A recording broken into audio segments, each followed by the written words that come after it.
どうもこんにちは、マットです。日本語学習者の間ではですね、アニメを日本語の勉強に使うのは良くないよ、あんまりアニメを見すぎちゃったら変な日本語になっちゃうよっていう考え方はかなり昔から広まってると思うんですけど、個人的にはですね、この考え方は完全に間違ってると思ってます。というのはですね、この僕自身は実はアメリカ人で自分で勉強して日本語を身につけたんですけど、日本語を勉強した最初の2年ぐらいはですね、本当にアニメばっかり自分の勉強に使ってました。で、結果的にはですね、こういう風にちゃんと日本語が喋れるようになりましたし、あと自分で言うのもちょっとなんですけど、多分そんな変な不自然な日本語にはなってないと思うんですよね、一応。というわけでですね、この動画ではなぜ日本語学習者だったら自分の勉強にアニメを使うのは全然ありなのかということについて話したいと思います。Okay, so I've talked about this many times on my channel in the past, so I'm not going to go into the details here. But basically, if you want to get actually decent in a language like Japanese, well, the reality is that you're going to have to spend hundreds of hours actually listening to and reading content in the Japanese language. And if you want to actually reach a high level of fluency in Japanese, well, in that case, we're talking about spending thousands of hours actually listening to and reading content in the Japanese language. That's simply the reality of how much time it takes to reach a strong level of fluency in a language like Japanese. Now, the bulk of those hundreds or potentially even thousands of hours are not going to be spent polishing the specifics of your word choice in the midst of natural conversation. In reality, the bulk of that time is going to be spent mastering the basics. And what I mean by this is learning the meanings of thousands upon thousands of words, including many words that have no true English equivalent, getting comfortable with the grammar in terms of, how verbs and adjectives conjugate and how particles work and things like this. And also just getting used to the completely different way that sentences are structured and ideas are expressed in the Japanese language.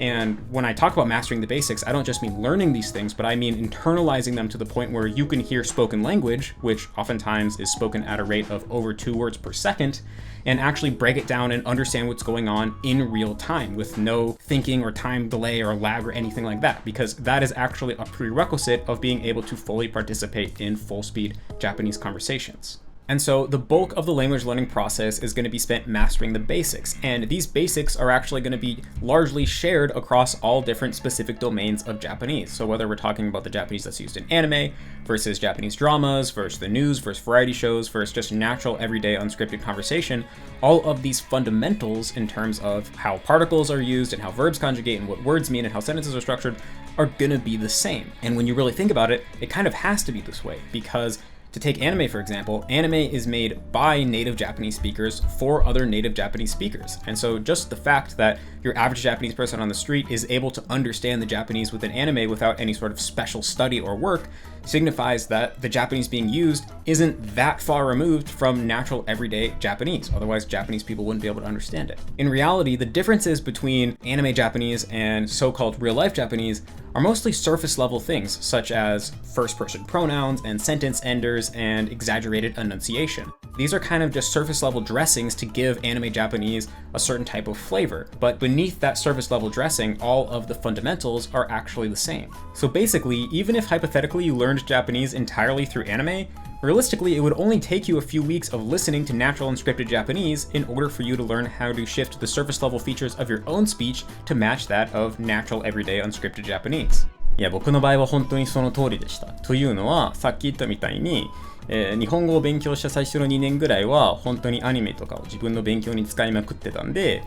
最初に自分から日本語を喋り出した時は確かに少しはなんていうかアニメチックな喋り方だったとは思うんですけど、でもその後に、日本のラジオだったりとかその自然な日本語が聞けるメディアに触れるようになってからすぐに自然な日本語に直せました。So given how many hundreds or potentially thousands of hours it takes to build a truly strong foundation in the Japanese language, combined with the fact that no matter what type of Japanese content you're using, the core fundamentals aren't really going to change, well then, if you're an anime fan who is naturally interested in anime and could easily watch hundreds or thousands of hours of it, well then, in a way, you've found your golden ticket to learning the Japanese language. Now, the really key concept here is if you're an anime fan. The most important thing when it comes to learning a language is finding content that is compelling to you, you're naturally interested in, and that you find engaging. So if you're not an anime fan, you definitely don't want to force yourself to watch anime because that's probably not going to last very long. But if you are an anime fan, then anime is probably going to be the best choice when it comes to choosing a type of content to focus on when you're trying to build a foundation in the Japanese language.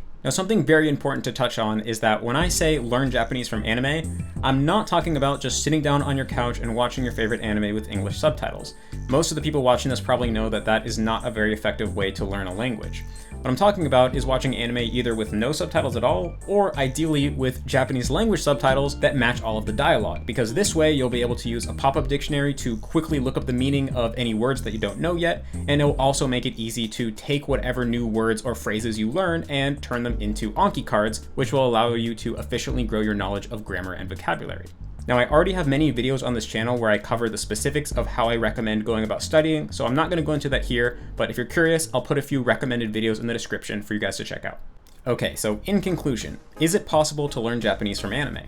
Well, definitely yes, because I'm living proof of that.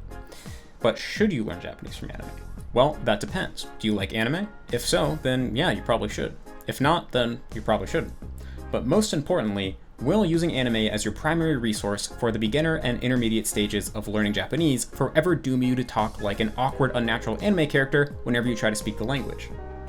Absolutely not. Once you use anime to build up a strong foundation in the language, then simply by listening to natural, unscripted Japanese for a couple weeks, you'll easily be able to shift the way that you speak in order to sound natural.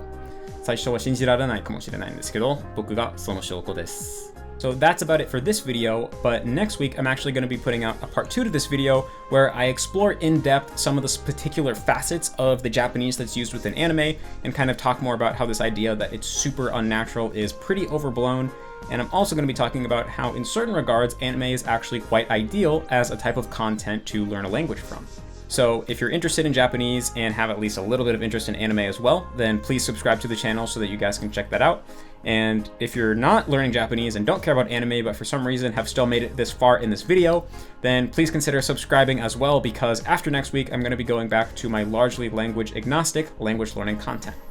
So yeah, thanks so much to everyone who subscribes. Please also like the video and follow me on Twitter and check out the Mass Immersion Approach Patreon. Lots of cool stuff on there to help you guys learn languages. So that's about it from me. Thanks again, and I'll see you guys in the next one.